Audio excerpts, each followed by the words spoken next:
Vaxtınız xeyir. 4-cü ixtisas qrupu üzrə model suallara baxaq. İzahına.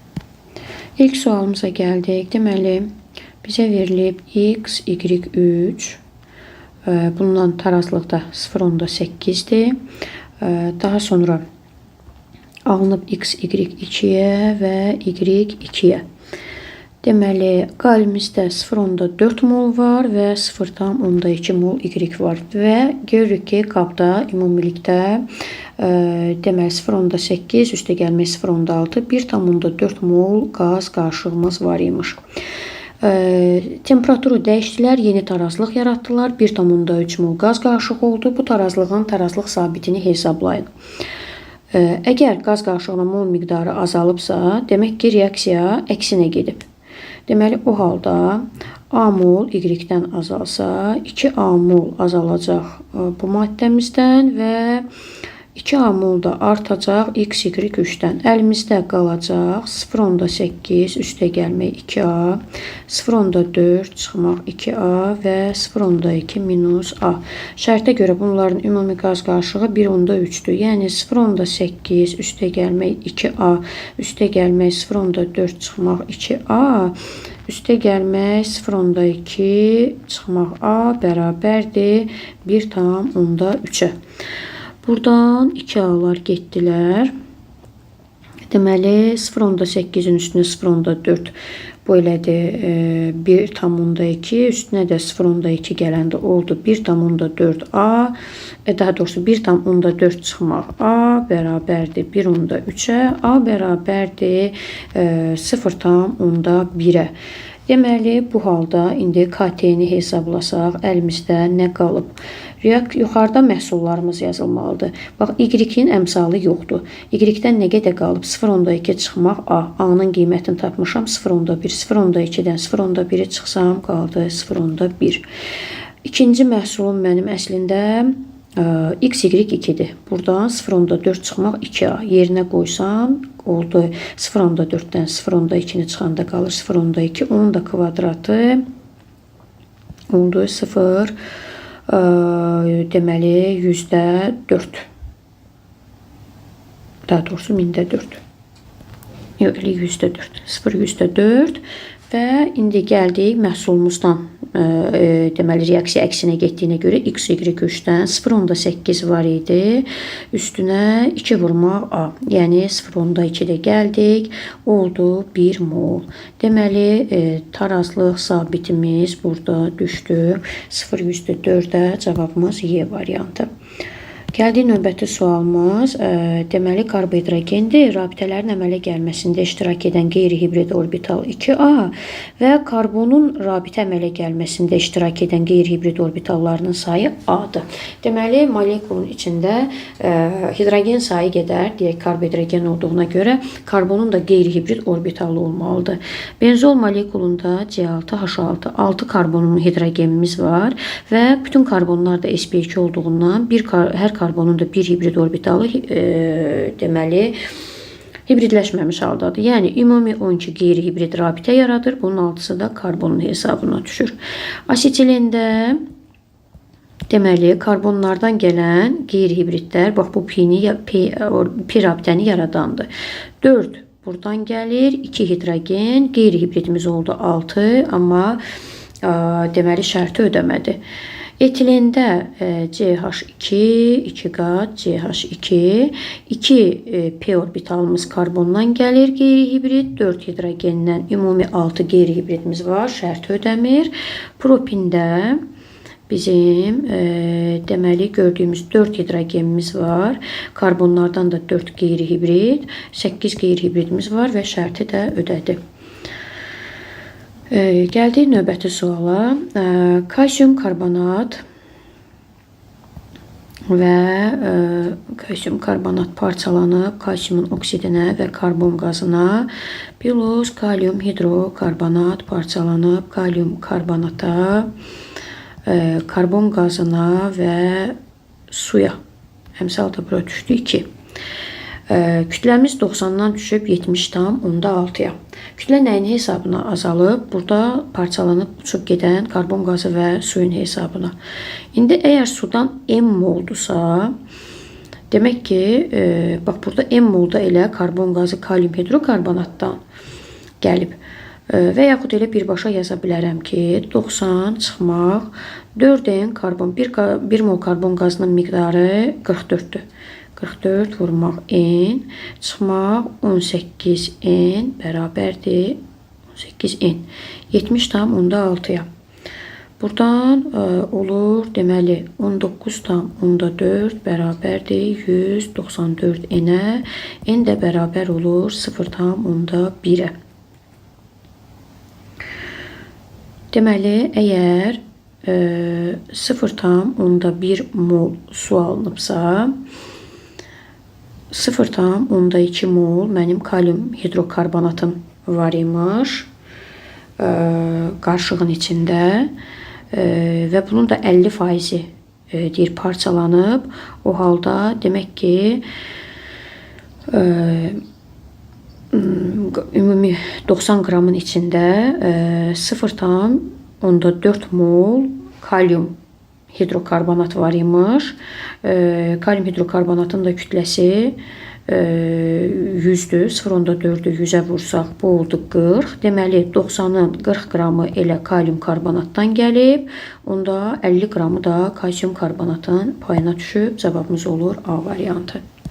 Gəldik növbəti sualımıza. Doymuş bir əsaslı alifatik karbon turşusudur. X və anhidridin molekulunda atomların sayı 19. Doymuş bir əsaslı karbon turşusunun ümumi formulu CnH2nO2-dir. Anhidrid bundan 2 dənəsi bir-birinə birləşir. 1 molda buradan su çıxır. Deməli, anhidridin içində nə qədər karbonumuz oldu? 2N. Hidrogenimiz nə qədər oldu? 2N. Sudan da ikisi çıxdı. Daha doğrusu 4N çıxmaq 2. Oksigen də oldu. 4 oksigenimiz var idi. Biri suyun içində, 3'ü. Qalıb 19'a. Buradan 6N bərabərdir 18'ə, N də bərabərdir 3'ə, deməli propan turşusu. Sonra gəldik növbəti suala. Metal NO3N parçalanıb bizdə X-a, Y-ə, Z-ə reaksiya nəticəsində alınmış qaz qarışıqlarından birinin mol miqdarı 4 dəfə çox olarsa X hansı maddələr ola bilər? Deməli, gəldik növbəti sualımıza. Metal nitratın parçalanmasıdır və bu reaksiya nəticəsində alınmış qaz qarışığında qazlardan birinin mol miqdarı digərindən 4 dəfə çox olub.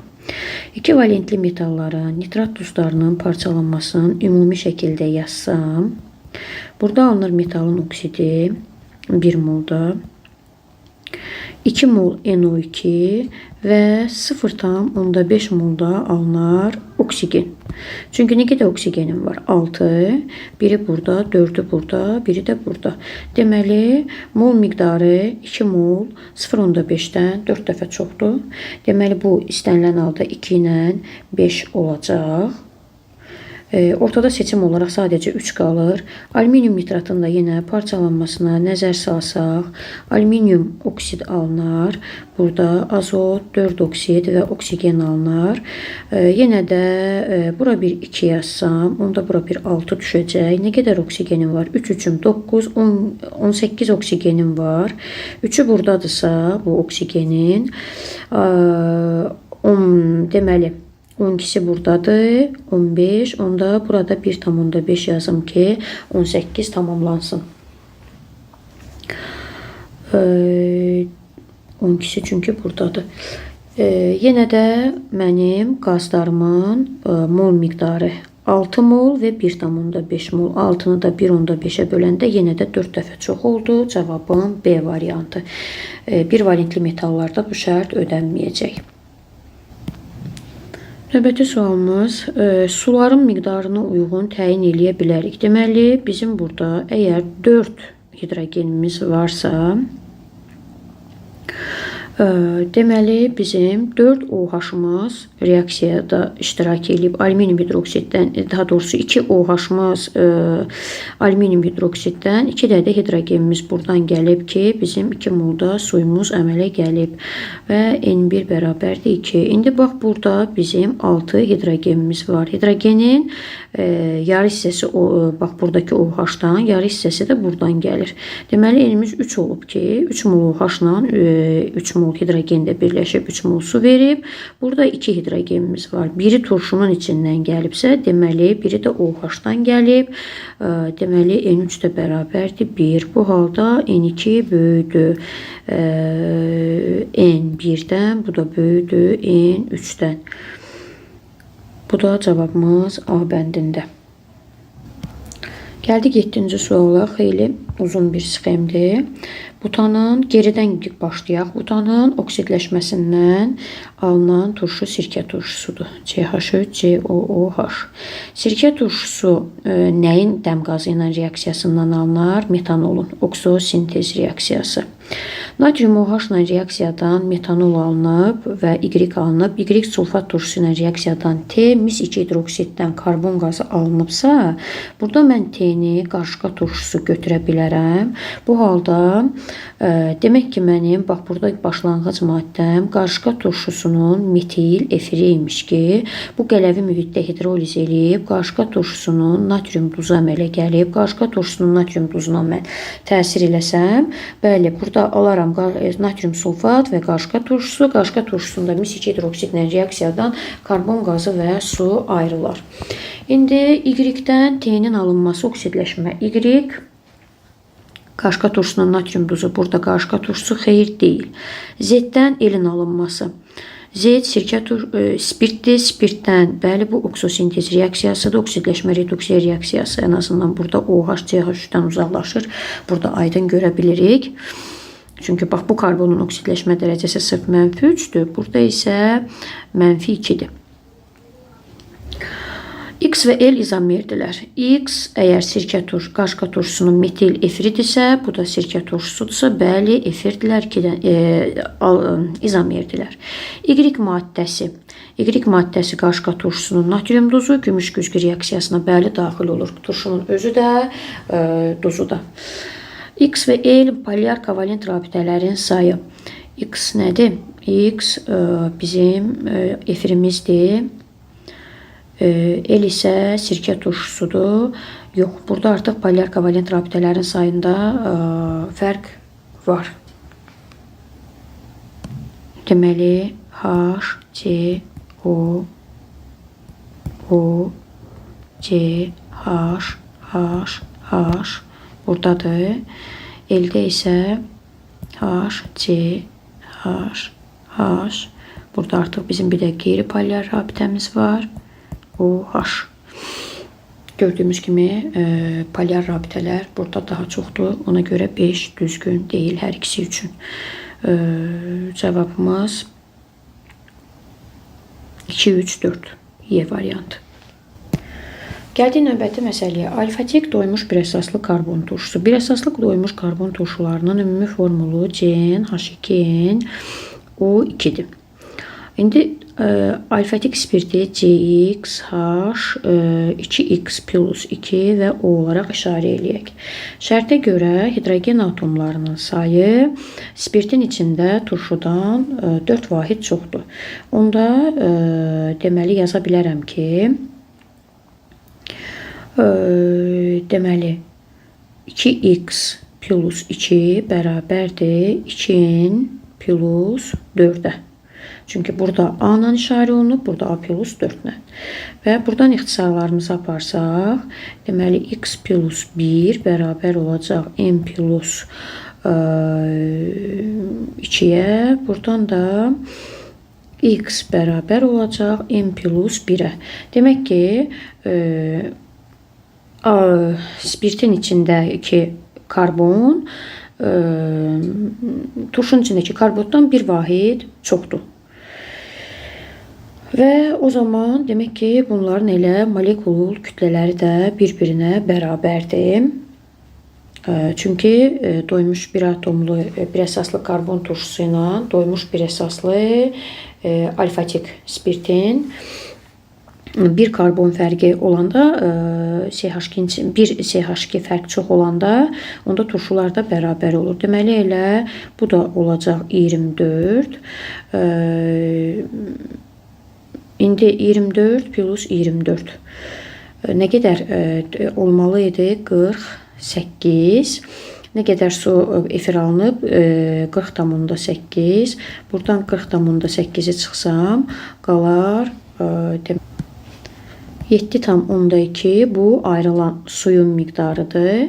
İndi deyirəm ki, əgər mənim 24 qram turşum reaksiyaya girəndə efirləşmə reaksiyasından 7,2 qram su alınıbsa, 14 plus 2 reaksiya, daha doğrusu 14 plus 32 reaksiyaya girəndə alınmalı idi 18. Buradan deməli 14 plus 32 bərabərdir. 24'ü vurum 18'e bölüm 7,2'ye 7,2 7,2 ilə 18 ixtisar geçsə yuxarıda qalacaq daha doğrusu aşağıda 0,4 deməli 14n plus 32 bərabərdir 60'a, 14n bərabərdir 28'e, n də bərabərdir 2'ye. Deməli söhbət C2 H4 O2 ilə axırda mənə say dediyinə görə bu yığcam formullardan istifadə edeyim. C3 H8 O'dan söhbət gedirmiş. Bunların birləşməsindən mürəkkəb efirdə C5 H12 O3 və 1 molda suyu çıxsaq, əlimizdə qalacaq C5 H10 O2, atom sayımız da elədi 17. Cavabımız C var. Gəldi növbəti suala. Hidroliz mərhələsinin sayı A-dır, dissosiasiya mərhələsinin sayı da A-dır. Mənə normal duzlarını verib, dissosiasiya deməli 1'dir. Hidrolizi burada 2 turşulu əsas əmələ gətirdiyinə görə 2 mərhələdə, burada 1 mərhələdə hidroliz gedər. Həmçinin burada da aniona görə hidroliz 1 mərhələdə gedər. Burada aniona görə 2 mərhələdə hidroliz gedər. Cavabımız 9'da B bəndidir. Deməli, Y maddəsi həm hidrogenlə, həm su ilə reaksiyaya girir. Buradan onda D variantın, daha doğrusu Y-in altına gedək. Y-in altından C variantını silək. Çünki hidrogenlə fosfor reaksiyaya girmir. Z maddəmiz həm oksigenlə, həm su ilə reaksiyaya girirsə, onda A variantında sildik. Çünki mis su ilə reaksiyaya girməz.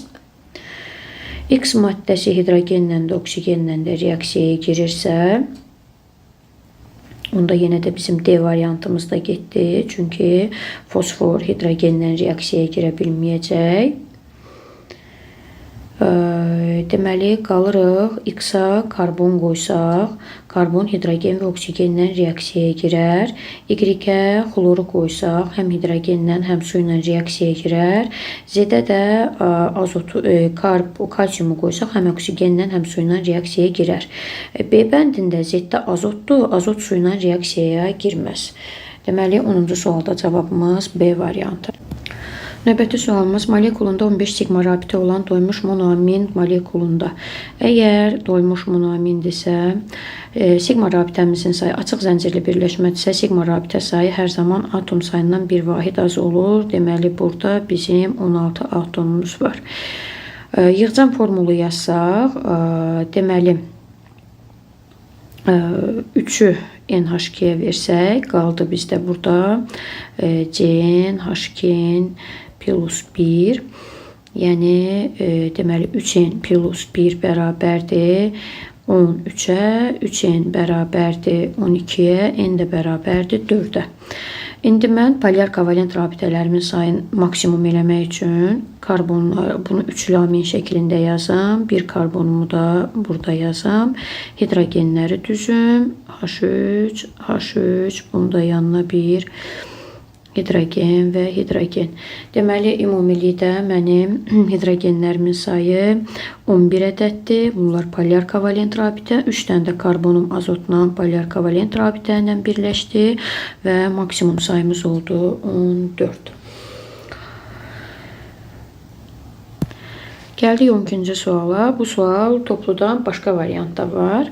960 qram kuprium SO4-ün suda tam həll olmasından 396 kJ istilik ayrılıb və bizə deyir ki, mis kuporosunun suda həll olmasından ayrılan istiliyin miqdarını tapaq.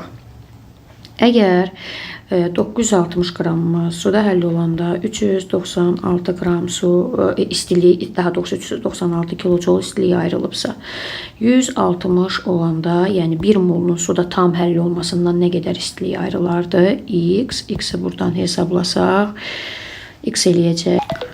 X elədi 66. Deməli, bax, məhlulumuzu 2 mərhələdə hazırlaya bilərik də. Daha doğrusu bir mərhələdə 1 mol kuprium SO4-ü tamamilə suda həll eləyərəm. Bu olar məhlul və ya bunu 2 dəfəyə həll eləyərəm. Əvvəl kuprium SO4 1 mol mis kuporosu hazırlayıb, sonra onu suda həll edib məhlulu hazırlayaram. Nəticədə kuprium SO4-üm mənim 1 moldur istənilən halda. Onda deyə bilərəm ki, 66 bərabərdir 77,5 ilə x-in cəminə. Və buradan da x-imiz olur, çıxsaq 77,5-i qalır -11,5 və cavabımız olur D variantı. Növbəti sualımız, deməli, bizə X və Y maddələri etandiol, yəni C2H-OH, CH2OH və C2H5OH olaraq verib. Eyni mol miqdarında, deməli, M2-dən daha çox hidrogen gedir. Deməli, natriumun artıq miqdarını götürmüşsə, buradan, məsələn, N-i 1 götürmüş olsaydıq, 1 mol etilindən, etanoldan 0,5 mol hidrogen ayrılardı. Buradan isə 1 mol hidrogen ayrılardı. Deməli, M2 çoxdursa, Y bizdə etilen glikoldur. Onda X da C2H5OH-dır. İndi pi rabitə heç birində yoxdur. Glukozanın qıcqarmasından alınan budur. Nitratla mürəkkəb efiri hər ikisi əmələ gətirər. Lafsan istehsalında budur. 1,4 bura geçsin. Cavabımız onda olur D variantı. Gəldik növbəti suala. X, Y, Z 2, 3-cü, 4-cü dövrün qələvi metallardır. 2-ci dövrün qələvi metalı litiumdur. 3-cü dövrün qələvi metalı natriumdur. 4-cü dövrün qələvi metalı kaliumdur. İndi orta kütlə A-dır. Onda buna natrium qoysaq. Deməli, Y bundan daha çox. Burada Y deməli kaliumdur. Z də bu halda ən kiçik kütləmiz elə litiumdur, 7 olan. 23-dən 16 çıxsaq qalır 7. İndi tapaq. X oksigenlə, natrium oksigenlə, bəli, peroksid verər. Y, yox, bu səhvdir. Z-in parçalanmasından, bəli, litiumun parçalanmasından, nitratın parçalanmasından oksid alınar. X-in parçalanmasından bu doğrudur. Y-in parçalanmasından metal alınmaz. Z oksigenlə bunu verməz, oksid verər. Bizdən səhvləri istəyir. Deməli, səhvlərimiz oldu 2, 5, 6. Cavabımız B variantı. Burada məsələyə ehtiyac yoxdur. Fosforun natrium OH ilə reaksiyasından alınan duzumuz natrium H2PO2 duzudur ki, burada da fosforun oksidləşmə dərəcəsi müsbət 1-dir. Deməli, X maddəsinin 1 molunda 1 mol fosfor atomu var. 4 mol fosfor, yəni nə ehtiyac var etsə, reaksiya bilinən bir reaksiyadır. Natrium hipofosfit olur və cavabımız C variantı. Növbəti sualımız sp hibrid orbitalları bütün hibrid orbitallarının 25%-ni təşkil edən və əsas zəncirində 4 karbon atomu olan alkin molekulu üçün. Alkin molekulunda nəzərə alaq ki, bizim 2 karbonumuz sp hibrid halındadır. Deməli 4 hibridimiz sp-dir. 4 25%-dirsə, yerdə qalan 75%-i sp3-lər təşkil eləyəcək. X bərabərdir bu halda 12. Deməli 12-ni də bölək 4-ə. Deməli bizim 3 karbonumuz var. Yəni deməli bu birləşmənin içində ümumilikdə 5 karbon var. İkisi 3 qat rabitədə, digəri burada və əsas zəncirində 4 karbon atomu varsa, bunu yaza biləcəyimiz yeganə forma bu şəkildir. Yəni bu oldu bizim 3 metil butin birimiz. Natriumun amonyaklı məhlulu ilə daxil olar. Çünki 3 qat rabitəmiz zəncirin əvvəlindədir. 5 karbon atomumuz var. 6-sı birli vəziyyətdədir. 1 sigma rabitə s rabitəsinin örtülməsindən yaranıb. Artıq üçüncü zaten cavabımız çıxır. D variantı, vaxt itirməyək. Keçək növbəti suala. Gəldi növbəti suala. 0,1 mol karbohidrogen yanıb. Deməli, karbohidrogen CXHY-dir. 1,1 mol oksigen sərf olunub. Alınıb CO2 və 0,8 mol su. 0,8 H2O. Deməli, burada nə qədər hidrogenin var? 1,6. 0,1-də, əgər 0,1-nin içində 1,6 oksigen varsa, hidrogen varsa, 1 molun içində 16. İndi gəldik, nə qədər oksigenimiz var? 2,2 atom oksigenimiz var. Əgər 0,8-i buradadırsa, deməli 1,4 oksigen atomu da buradadır. Bu halda karbon qazının da əmsalı oldu 0,7. Yəni, əgər 0,1 molundan 0,7 mol karbon qazı alınırdısa, 1 molundan 7 mol alındı. Və indi nə edirik? Biz hesablayırıq. Bunu necə qurmalıyıq? Molekulunda ikili karbon atomu olmasın. İkili karbon atomu olmasın. 4 karbonum. Üçünü də belə yerləşdirdim və şərti ödədim. Molekulunda asimetrik karbon yoxdur. Üçlü karbon atomunun sayı dörtlü karbon atomunun sayına bir dörtlü var, bir üçlü. Bu doğrudur. 2,3 dimetil butan burada 6 karbon eləyir, amma bizim 7 karbonumuz var. 5 ədəd birli, bəli, ucdakiların hamısı birli karbonlardır. Cavabımız D bəndi. Növbəti sualımız lövhə məsələsidir. Magnezium sulfat kuprium SO4 məhluluna salınıb. Deməli, magnezium üstəgəlmək kuprium SO4 alındı. Magnezium SO4 üstəgəlmək kuprium. Burada alınan reaksiyanın sonunda magnezium sulfatın 500 ml 0,3 molyar. Burada molu tapsaq, deməli 0,5-i vurdum 3-ə. Magnezium sulfatın mol miqdarı oldu 1,5. 1,5 magnezium sulfatımız alınıbsa, deməli 1,5 də mis SO4-ümüz var imiş. Mis SO4-ü miski sulfatın molyar kütləsi 160-dır. Bu deməkdir ki, burada 240 qram kuprium SO4 var imiş. Tamamilə reaksiyaya daxil olub. 690-dan 240-a çıxdıq. Qaldı 450 qram. Deməli, məhlulda su var imiş. İndi KH-ı hesablaya bilərəm. Məhlulda 450 qram su var. Sudan heç nə getməyib. Magnezium SO4-ün də kütləsi deməli 24 üstəgəlmək 96 120-dir. Bunu da 1,5-ə vursam eləyəcək 180. Deməli 180 bölmək 450 vurmaq 1000. Bu da eləyəcək 400 qram bölünsün litr. Gəldi növbəti sualımız. Deməli argon 18 2s2 2p6-dır. Kalium 19 4s1-dir. Deməli x a plus b, yəni 7-dir.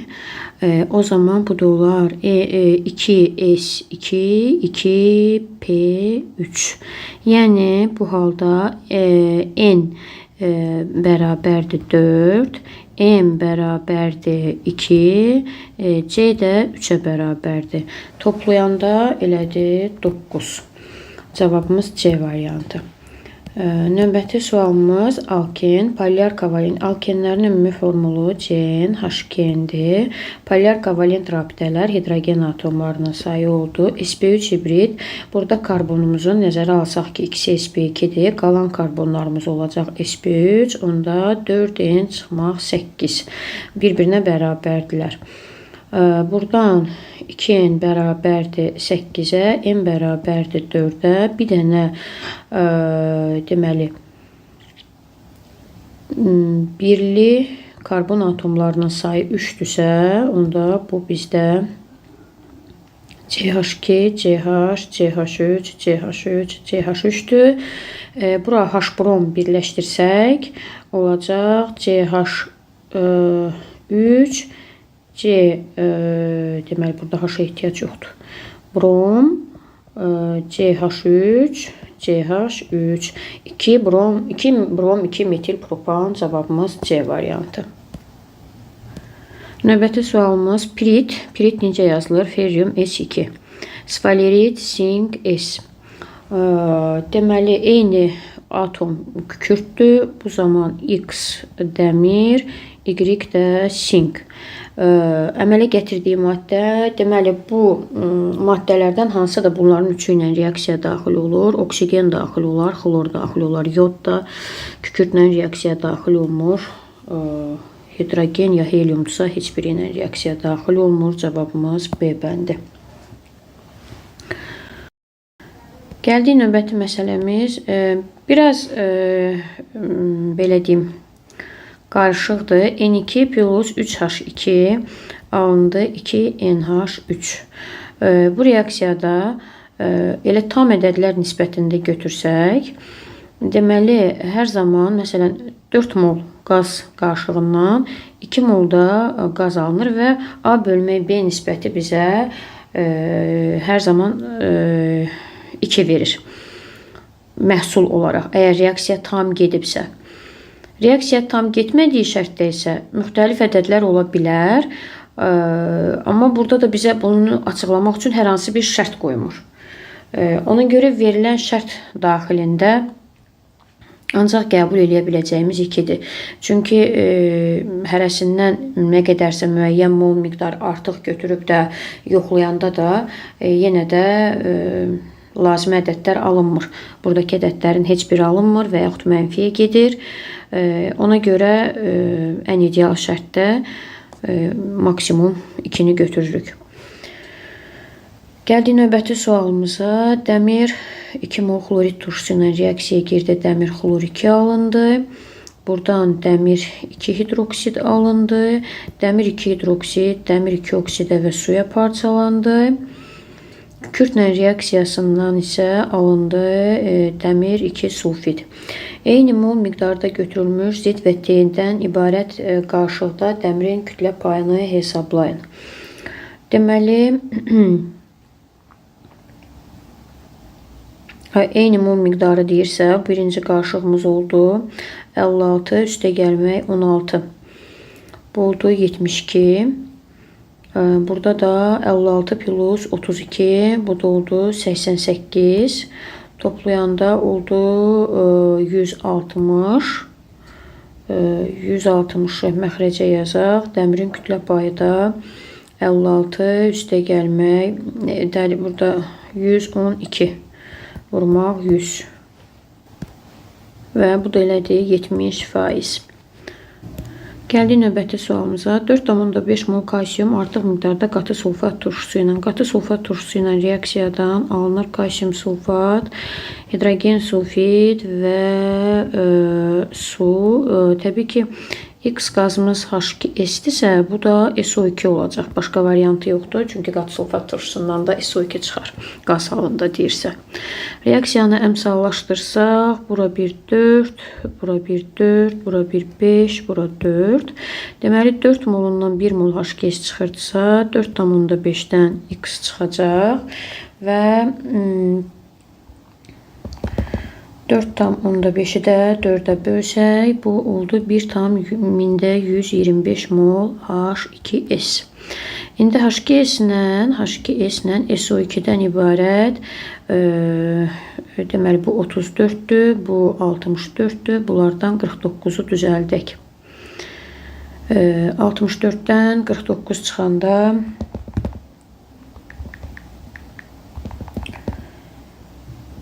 64 çıxmaq 49, 15. 49'dan da 15 çıxanda 15, deməli 1'in 1'ə nisbətdədirlər. Deməli bu metalın 0,75 molu 1,125 mol hidrogen sulfid çıxardıbsa, metalın 1 molu çıxardar X bərabərdir.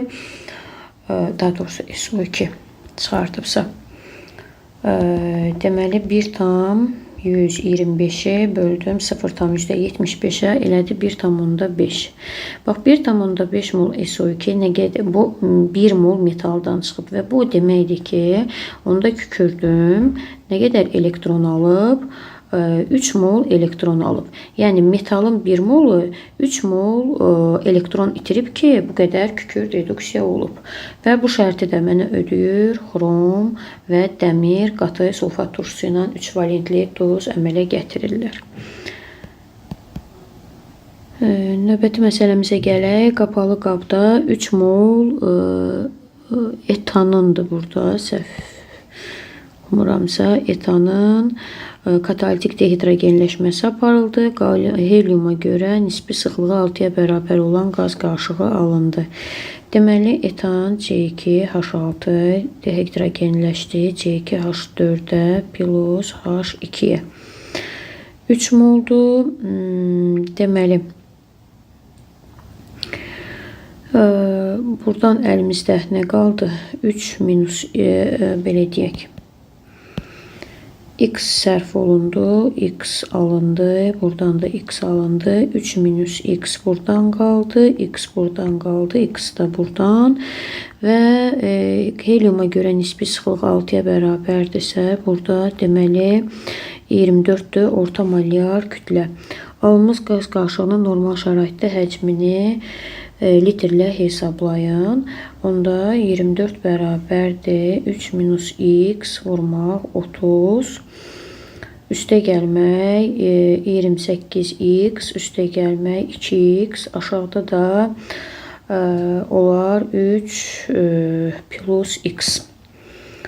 Buradan deməli 3'ü 24'ə vuranda 72 üstə gəlmək 3X bərabərdir 90.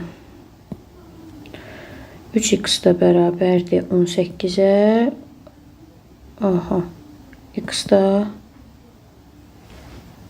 mən burada bir riyazi səhv elədim. Bu 24X-dir. 24X bərabərdir 18'ə. Burada ikisi yadımdan çıxıb bulmamışam. 18'i də 24'ə böləndə 18 bölmək 24, X bərabərdir 0,75. O zaman deməli əlimizdə 0,75 hidrogen var imiş, 0,75 C2H4 var imiş və 2 tam və yaxud elə bir dəfəlikdə 3 plus X qədər artım olub da 3 üstə gəlmək 0,75, 4 deyil 3,75'dir. 3'ü də bu eləyir 3,75, bunu da 22,4'ə vuranda elədi 84. Növbəti sualımıza baxırıq. X, flor, xlor, yod qaz halındadır, bunu bura yaza bilərik. Həm oksidləşdirici, həm reduksiya edici bunu bura yaza bilərik. Hidrogenlə reaksiya daxil olma bura yaza bilərik. Kükürtlə reaksiya daxil olmanı bura yazarıq. Oksigensiz turşuların suda məhlullarının elektrolizindən alınan, suda məhlulun elektrolizindən alınan bu Y-dir. Xlorla yoda aiddir. Deməli, o zaman X aid oldu C, Y aid A, D, burada Z aid də B, Y. Gəldik situasiyaya. Bizə gümüş nitrat və natrium nitratdan ibarət qarışığın parçalanmasını verib. Gümüş bir nitrat parçalandı gümüşə, NO2-yə və O2-yə. Natrium nitrat parçalandı. Deməli, natrium nitrat parçalandı. Natrium nitritə və oksigenə. Deməli, indi bunu əmsallaşdıranda 0.5 bura yazaq, 0.5 də bura yazaq, hamısı düzəldi. Kütlələri eynidir. Bax, bunu x molundan işarə edirəm, y molundan işarə edirəm. Əgər 170x bərabərdir 85y-ə, buradan onda y bərabərdir 2x-a. Deməli, x molunun parçalanmasından x mol gümüş, x mol NO2, 0.5x oksigen alınardı. Buradan da y-dən 0.5y oksigen. Ümumi qaz həcm 112-dir. 22-4-ə bölsək oldu 5. Deməli, x üstə gəlmək. Bax, buradakı 0.5x və buradakı 0.5y bərabərdir 5-ə. Y-in yerinə 2x yazsaq, onda oldu 2,5x bərabərdir 5-ə, x bərabərdir 2-yə. X-i 2 tapdıqsa, onda y də bundan çoxdur 4. Deməli, metalın mol miqdarı burada 2-dir. Alınan duzun mol miqdarı, deməli, x-dan 2-dirsə, y də 4-düsə ilə buradan da 4 molda duz alınıb. Sonra bizdən nə istəyir? M-i tapmaq. 4-ü də vuraram 75-ə və ya 172-yə vuranda M də elədi 340. Birinci hissəni tapdıq. M-i tapdıq, A-nı tapdıq, B-ni tapdıq. İndi soyuq sudan keçirilir. Əlimdə nə qazım var? NO2 var, O2 var və sudan keçiriləndə alındı HNO3. Bura bir 4 yazdıq, bura bir 4 yazdıq, burada bir 2 yazdıq. Deməli, T1 anında hələ ki bizim gördüyümüz kimi NO2-dən alınıb 2 mol. 2 mol. Oksigen isə deməli 0.5x buradan idi. Yəni 1 mol buradaydı. 4-ü də 0.5-ə vuranda 2-3 mol da buradaydı. Deməli bu nöqtələrdə idi. Bu NO2-dir. Bu da oksigendir. Deməli, indi nə baş verdi? X və Y-in mol miqdarlarının T2 anında turşu əmələ gəldi. Yalnız bir turşu və tam sərf olundu. İndi əgər 2 mol NO2 varsa, bu 0.5 mol oksigenlə reaksiyaya girər və 2 molda nitrat turşusu alınır. Deməli, onda bu T1 anına qədər belə artdı, sonra azaldı. T2 anında bitdi. Oksigen isə əgər 3 idisə başlanğıcda bir dənə də yoxlayırıq. Deməli 1 buradadır, 2 də burada. 3 idi, buradan 0.5-ə sərf olundu. Gəlib düşər T2 anında 2.5-ə. Belə bura. Oksigen. Deməli buradan 0-a qalxdı, sonra bura düşdü. Bu hissələr tamam. Və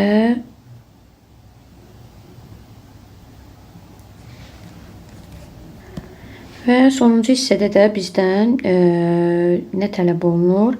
Metalın reaksiyaya daxil olan metalın qatı nitrat turşusu ilə reaksiyası zamanı reaksiyaya daxil olan turşunun kütləsi, turşunun reduksiya olunan miqdarı. Burada bizim əlimizdə alınan metalımız gümüşdür. Gümüş nitrat turşusu ilə reaksiyaya girdi, alındı gümüş bir nitrat. Qatı dediyinə görə NO2 və su. Reaksiyanı əmsallaşdıranda deməli onda bura 2 düşür. Reaksiyamız da düzgün əmsallaşıb.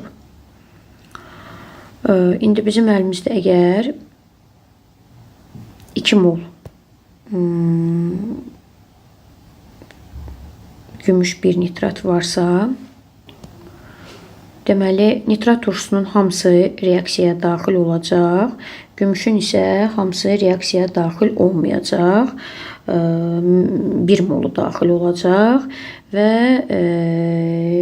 məsələn sonunda bizdən izah olunan reaksiyaya daxil olan turşunun kütləsi 2 vurmaq 63 bu eləyəcək 626 qram turşu reaksiyaya daxil olacaq və turşunun reduksiyaya uğrayan mol miqdarı 1 molu da reduksiyaya uğramış olacaq.